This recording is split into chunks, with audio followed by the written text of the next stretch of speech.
Greetings from Lower Manhattan, actually standing down here in Battery Park at the southern end of Manhattan. Russell, well done. You had a great year. Susan, congratulations. I know you're going to have wonderful things planned for this coming year. On July 9th in 1776, Lower Manhattan was in a state of mixed emotions from fear and apprehension about the 30,000 British and Hessian troops stepping ashore on Staten Island on the other side of the harbor to the south, to defiance and determination to be able to have their own say in how the country was governed. After a long, hot day of digging fortifications and practicing military-style drills, Commander George Washington ordered the sweaty, tired colonial troops to stop their work, take up their muskets, and form ranks. They then paraded to City Commons near City Hall. This rebel mob consisted of farmers, shopkeepers, fishermen, and laborers, men and some women from Manhattan and throughout all the colonies from New Hampshire to the Carolinas. It's kind of like that in Carlsbad. Whenever there's a project, a program, or event, a diverse group of people step forward to make it happen. For instance, Project Playground saw people young and old coming together to complete the playground, a vision of the community. Or even the sports complex, where legislators, the mayor and council, business leaders stepped up and got the funding, volunteered equipment and time. Another more obvious one is WHIP. How many people were involved over so many years, never giving up or giving in to the opposition? Why? Because we had a vision. We had a purpose, which was to grow the community and opportunities. It was bigger than one person.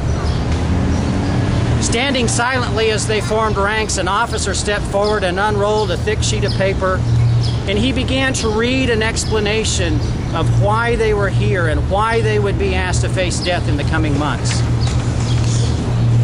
By orders of His Excellency General George Washington Commanding, he said, I am to read the following. The crowd grew silent. Authored by the Continental Congress in Philadelphia this first week of July, the Declaration of the 13 United States of America.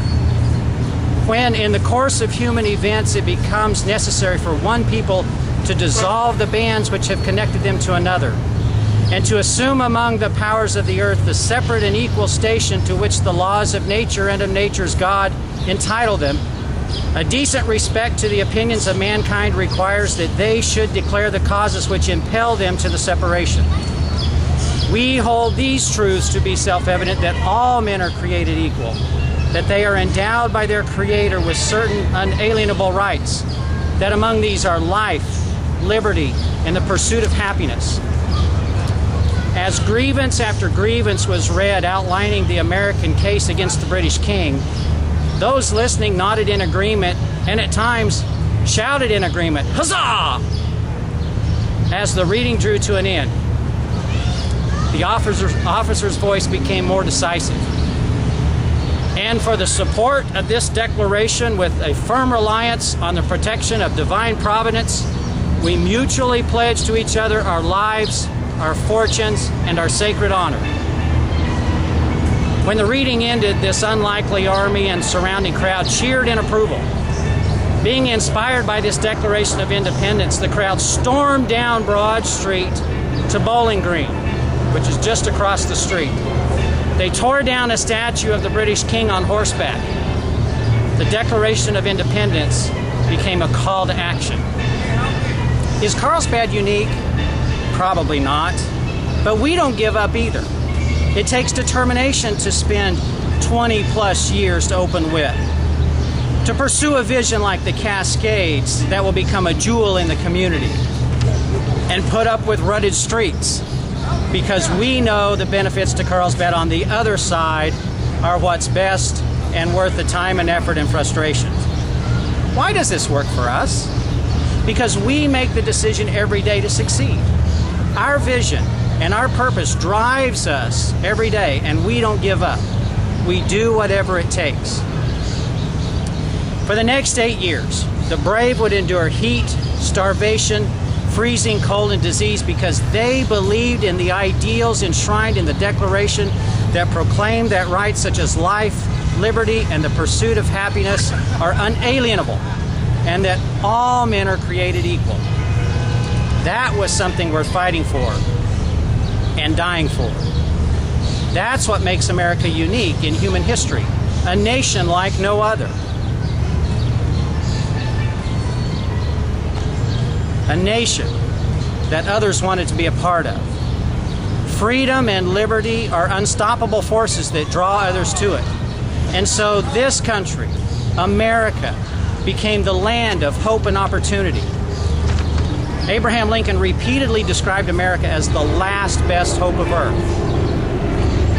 Once America had formed its Constitution and government in 1789, it began to see others arriving to take advantage of the new land and liberties. During the 18 and 1900s, Lady Liberty, you can't really see her on the camera, but off in the background, Lady Liberty welcomed over 20 million immigrants to America in search of that freedom and liberty while leaving lands of tyranny and oppression. They came in search of a new beginning and an opportunity to determine their own destiny, their pursuit of happiness. What we today call the American dream.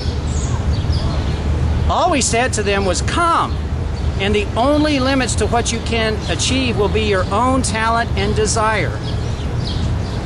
Each of us still today has access to this same American dream. We travel freely from state to state. We choose where we want to live and how we want to worship. We can choose our job or begin a business. Because of these freedoms in this country, we are a most generous nation. We contribute to the causes we feel strongly about. We help those who are struggling through the trials of life. We come to the rescue of other countries, states, and cities, and support our neighbors in times of crisis. Whether it is storms, fire, or floods, or even bad economic times, as Americans, we step in to make a difference. When we see children suffering, a city destroyed by flood, or tornado, or earthquake, or terrorism, we always are there to help. It is our heart and compassion for others as a result of the liberties we have in this country that make us a generous nation like no other on earth. That's how it is in Carlsbad, a very generous and supportive community.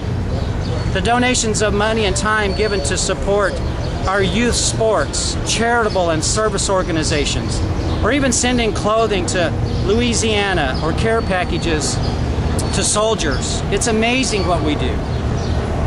But we're no different than any other community in this country. When a disaster strikes, we help clean up or provide refuge. We support each other in business and make a big deal of someone starting a new business, like tonight with the new business and business of the year.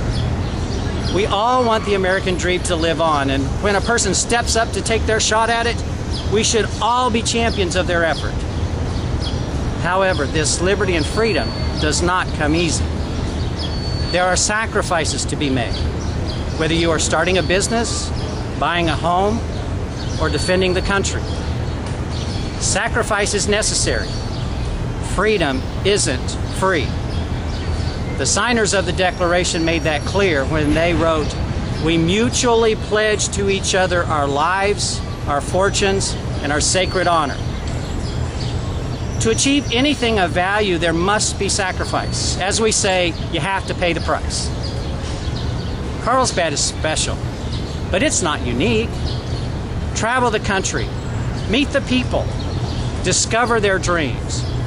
You'll see the pursuit of happiness continues in full bloom. The fight for freedom was fought by farmers, shopkeepers, fishermen, and laborers. They were no different than you and me. They stood beside each other, sometimes literally, helping each other and striving for a better future. As you work to grow Carlsbad, your support, encouragement, and generosity towards others will make you successful. That's why America is great. That's why Carlsbad is great. That's what you should never forget, and don't take it for granted. Again, congratulations to Russell and Susan and all the award winners tonight, especially the Business of the Year and the New Business of the Year. I wish I could be with you, Have a great evening.